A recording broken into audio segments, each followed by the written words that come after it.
Welcome back for my team selection video for Game Week 2 of FPL. Let me know in the comments, how did you get on in Game Week 1? And my god, it's so nice to have football back, isn't it? Right, so Game Week 1 was pretty good for me actually. Well done to all the Salah owners, you won this week, but I always knew when I chose to go for Haaland over Salah that Salah still had a chance of scoring big against Ipswich. Anyway, let's go through my team. So obviously, I had the double up on the Arsenal defence, which worked perfectly. They looked so strong and organised throughout the whole game, with Wolves only creating 0.47 XG through the whole game. So I ended up with 14 points between the two Arsenal players, as Ryan made 3 saves and got a bonus point, so I ended up on 8. So I was really happy with my decision to double up on them. Hull also got a clean sheet, but picked up a yellow card, so I ended up on 5 points, and he was subbed off at 70 minutes. I don't necessarily think that's a bad thing that he was subbed off there, but I think his minutes will still be safe for the coming weeks. The only other thing is that he didn't actually look as attacking as he had done during pre-season. But it's hard to judge from that one game, as Shah got sent off after 20 minutes. And let's be real, it was a harsh red card, especially with Diaz prancing around on the floor like a muppet. Anyway, what I'm saying is that kind of ruined the flow of the game, as Newcastle obviously lost a player, had to go more defensive, so then created less chances. Luckily, they still kept the clean sheet, and Hull came away with the 5 points anyway. My last defender was Pedro Porro, who scored in a 1-1 draw against Leicester on Monday night. He also managed 1 bonus point too, but looked like he picked up an injury late on in the game. He did try and run it off, but couldn't, and so was replaced in the 92nd minute. I'll just have to keep an eye on what Ange says about the injury and fitness to see if it's going to impact my team before next week. Eze ended up on 2 points, but was so unlucky not to come away with at least 1 return against Brentford. I don't know if you've seen it, but he actually scored an incredible free kick, but because the ref had blown the whistle before it hit the back of the net for a foul, VAR couldn't intervene, even though it should have been a goal. And the ref even apologised afterwards to Eze, but that doesn't help us in our FPL teams, or it doesn't help Crystal Palace during the game, does it? So the flow of the game just completely changed at that point, as Brentford went down the other end and scored. Eze also nearly had an assist with Edouard putting it at the back of the net, but Edouard didn't stay on side, so Eze missed out on points again. He also nearly scored before the end of the game, but Flecken made an incredible reaction save to make Eze blank and come away with just 2 points, so I do feel quite unlucky with that, but I was still happy with my decision to go for him, as he looked very attacking and very good on the ball. I was also impressed with Minte. He picked up an assist to Mitoma, and Brighton looked very strong, although Everton did end the game with 10 men. Unfortunately for me, Minte was replaced just before half-time. I think it was from concussion protocol, but nevertheless he's got a yellow flag on the FPL app now, so someone will have to keep an eye on the press conferences for. Son was the most disappointing player in my whole team after blanking and coming away with 2 points against Leicester. He had loads of chances in the first half to create chances, get the ball in the box, but he always decided to pass it backwards rather than run at the defender. Maddison looked way more creative than Son. I obviously expected Son to be out wide, but that's why I picked him, as I thought he'd be better with the target man in the middle, which is Solanke obviously, but I just wasn't impressed. Spurs as a team were dreadful in the second half, playing like they were 3-0 up when the score was 1-1 with just minutes left in the game. They had no desire. Son hardly had any chance in the second half and got subbed for Richarlison in the end. I was very happy with Jota though. He looked like Liverpool's main threat through the whole game, and didn't get subbed off until the 79th minute. And even when he did, it was for Gakpo, not Darwin Núñez. Jota scored the first goal and linked up well with Salah, especially through the second half, which was scary as a non-Salah owner, but I knew it was possible. Jota came away with 8 points, and I expect his minutes to be good, at least for the next couple of weeks, so very happy with that pick. Finally onto the attack, I had Isak, who managed to get an assist for Newcastle's only goal, coming from Joe Linton.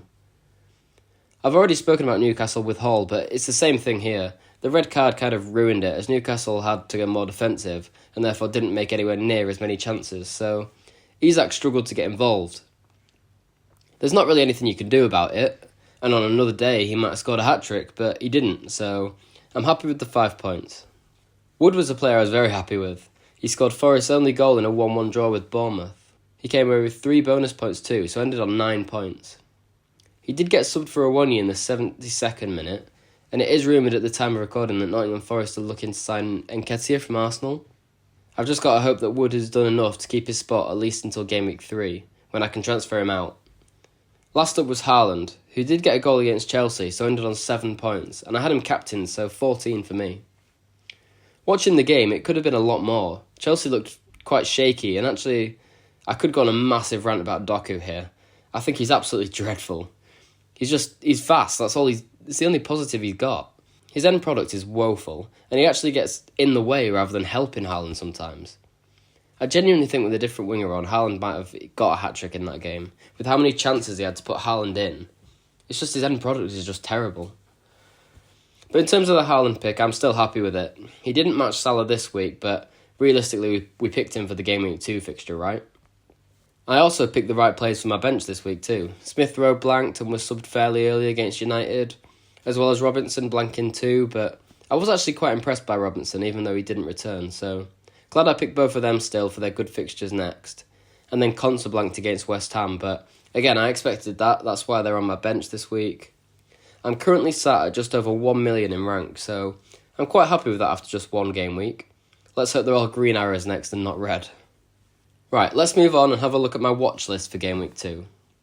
So my watch list for defenders is the Crystal Palace wing-backs in Munoz and Mitchell. I know they didn't keep a clean sheet against Brentford, and actually the defence didn't look as solid as I expected it to for Palace, but these guys were just getting up the pitch so high, were basically like forwards.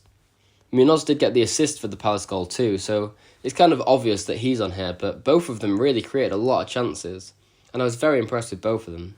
They're definitely both worth keeping an eye on, and if Palace can shore up that defence a bit more, to be able to combine the clean sheets with that attacking threat, they could bring in a lot of points. Another defender I've put on here is Gvardiol, and I also like Rico Lewis. I think he's more of a short-term pick. But this is more because they've got Ipswich up next. Even though Gvardiol was getting up the pitch at times against Chelsea, he was still nowhere near the attacking threat he had towards the end of last season. City's defence did look quite solid in general though, so they obviously kept the clean sheet. So if the defence is that solid, and they're keeping those clean sheets more often than not, the attack any attacking threat is good. So he's definitely on the watch list for this week. Onto the midfielders, I've got Rodgers in here. Before game week 1, we were worried about his minutes and where he'd play when Watkins came back. And obviously, he came straight back into the team after not getting a minute of pre-season. But I have to say, I did watch the game, and Rodgers looked great. He's very attacking, his minutes look safe to me, and he's only 5 million. Obviously, Villa play Arsenal next, so that's not going to be a transfer I make this week. He's just a watch list to maybe bring in a later week. Matoma also makes it onto the list. I think he created the most XG out of any player in the whole game week. And obviously Brighton played really well. They've just signed Ruta from Leeds for 40 million too, so we'll have to see how that impacts the team and where he plays. But yeah, very impressed by Matoma. He could be the 6.5 million midfielder that we need to pick. I've also put Mbeumo in here. Again, an obvious one as he scored a goal, but it's more the fact that Tony wasn't even in the squad. Realistically, that means he's probably leaving. That leaves Mbeumo and Wissa up front.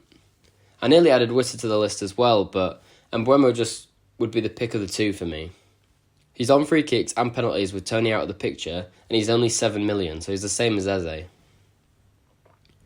Saka is also on here, but maybe that's just a knee-jerk reaction to Son blanking and Saka getting a goal and assist. I might just have to hold my hands up and say, yeah, I made a mistake on this one. It was basically a decision between Saka and Son, and I saw everyone going for Saka and decided to go a little bit different, but it hasn't worked out for me. Saka and Havertz looked fantastic for Arsenal, while I wasn't impressed by Son, so again, probably not a change I'm looking at doing this week when Arsenal play Villa, but definitely one I'm keeping an eye on. The final midfielder I've got on here is Maddison. I spoke a bit about Maddison when I went through my Game Week 1 team, as I thought he looked way more creative than Son. He looked like he was back at his best, like at the start of last season. Last season he did get injured and then fell off a bit towards the end of the season, so I think everyone's forgot how good he can be. So yeah, again, someone that I'm keeping an eye on. He's 7.5 million, so 2.5 million cheaper than Son, but I'm not sure it's something I want to use a transfer on when that could all change around this week. Okay, the attackers on my watch list are Havertz, who got a goal and an assist, and is looking very sharp for Arsenal at the minute. I did think about putting him in my Game Week 1 team, but I couldn't find the money. But he's just got to be someone I mentioned with how he's playing. The other's Solanke. Now obviously he blanked against Leicester, but he did get in some very good positions, and his runs were quick and sharp, so I think he was probably unlucky to come away with nothing. And if you do already have him in your team, I urge you to not knee-jerk him out, as I think that's a mistake. I think he could be very good for Spurs this season, and he's someone I'm keeping an eye on. Okay, let's have a look through my Game Week 2 team selection now. So I've obviously still got Raya in net. Arsenal are away at Villa, so I'm not expecting a clean sheet here, but with how they played in Game Week 1, I wouldn't count it out. I knew when I picked Raya that he was a set-and-forget keeper, so no matter who they were playing, there was no debate, he was going to be in the team. Into defence, I've brought in Robinson and benched Gabriel at the minute. Obviously, with it being that fixture, I didn't really want to double up on the Arsenal defence. If I have to, then it wouldn't be the end of the world, but I'd rather keep it like this. So yeah, Robinson's in. I was quite impressed with him going forward against United, so combining that with the clean sheet potential and an easier fixture in Leicester, I'm very happy with this pick. Then I've still got Haaland, who plays Bournemouth away. Hopefully there's no silly red card or anything in this one, so we can see Newcastle at their full extent. I'm hoping to see Hall get into some of the positions he was getting into in pre-season. And they play a Bournemouth side who got lucky late on to get a draw against Forest. Then finally I've got Pedro Porro in still, who as you can see is yellow flagged on the app at the minute after his late injury on Monday night. He's just someone I need to keep an eye on the news for, but if he's out for Game Week 2, then I can always just bring Gabriel back in. Hopefully he's back though, as they play Everton at home, which with how bad they looked in Game Week 1 could be a game to capitalise on for Spurs. Into midfield I've got Eze against West Ham. We've spoken about how attacking he looked in Game Week 1 and how unlucky he was not to come away with at least one return. So back at home here, I'm happy having Eze against West Ham. I've then brought in Emile Smith-Rowe, who was on my bench in Game Week 1, to replace Minte, who goes on the bench. Obviously he's also got a yellow flag, but it was always my plan to bench him in Game Week 2 anyway, so he'll just stay there for now, and hopefully he's back soon. Smith-Rowe's got Leicester at home, and I know Leicester had a better second half against Tottenham, but they looked very bad in the first half. I think Fulham can outperform Leicester at home, and Smith-Rowe should be involved this week. Then I've still got Son in against Everton at home. I've already spoken about how disappointed I was by him in Game Week 1, but I don't think I should react to that. The plan was always to have him in for this game, and after seeing how bad Everton were, Son could do a lot better at home, and so I'm happy to still have him in there. And then finally in midfield, I've got Jota at home to Brentford, hoping he can continue in the same way he did against Ipswich. It's Slot's first game at Anfield, and Liverpool should be even better at home, so hopefully if Jota's minutes stay good, then he can be in with the goals again. Up into the attack, I've got Isak again. Hopefully with a reset and no red cards this time, he can get a lot more chances to get on the score sheet against Bournemouth. It is an away fixture, but I still expect Newcastle to be the stronger team here. I've then also still got Wood in next to him, so he's playing Southampton. I was happy with him Game Week 1, and as long as he stays first choice and Forest don't sign Nketiah, then I'm happy with him in there. We're yet to see if Southampton are a team to target this season, as they did create chances, but the fact that they didn't score against 10-man Newcastle when they had a full 70 minutes to do it doesn't bode well. And then finally for my 11, I've got the big robot in Haaland, and I've got him captain too. That didn't really take much thought at all. I think if you've got him this week, you've got to captain him. He might blank or he might score 5, and I'm willing to take that chance. Ipswich didn't look awful against Liverpool, so they didn't embarrass themselves, but I just think these teams are going to be too good for them, so I expect a fairly easy win for City with Haaland involved again. Haaland also came out and said, "In general, I don't have any pain in my body, which is the first time for a long time. It's amazing. You can push yourself more because you don't have something in the back of your head." So hopefully for us, that means he's got a hat-trick brewing next week. He is an option for triple captain too, but I'm not sure if I want to use it this early on. My bench is obviously then Valdemarsson, Gabriel, Minte and Konsa. So that's my full team selection, but just before I end the video, I'll just go through some potential transfers, even though my plan is to just roll a transfer this week. So if Porro was injured, I could potentially transfer him out. Gvardiol or Rico Lewis is the players I have in mind, as obviously I've got that 0.5 mil in the bank, so I could go up to Gvardiol, but I would rather not do that as that ruins my plans for bringing Watkins in for Isak in Game Week 3. With Rico Lewis, it's more of a short-term pick, so it would really be taking advantage of that Ipswich fixture, but he did look really good against Chelsea.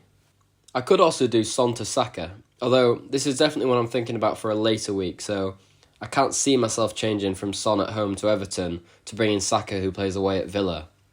I just think that's probably insane. I've got to trust myself that I picked Son for a reason. And then finally I could do Eze to Mbeumo with him playing up front for Brentford now without Tony, but again, I know Eze blanked, but I've got to trust the reason that I picked these players. He still played very well and was very unlucky not to come away with points, so again, it's a transfer to keep an eye on, but I just can't see myself doing it this week. There are a few others that I could do, but at the minute I'm not wanting to do any of them because, like I keep saying, I picked this team for a reason, so I'm trying not to knee-jerk on one week punts. So everyone has good fixtures for me this week, and even if Porro is injured, I do have Gabriel who can play instead. So there we are, that's my full Game Week 2 FPL team selection.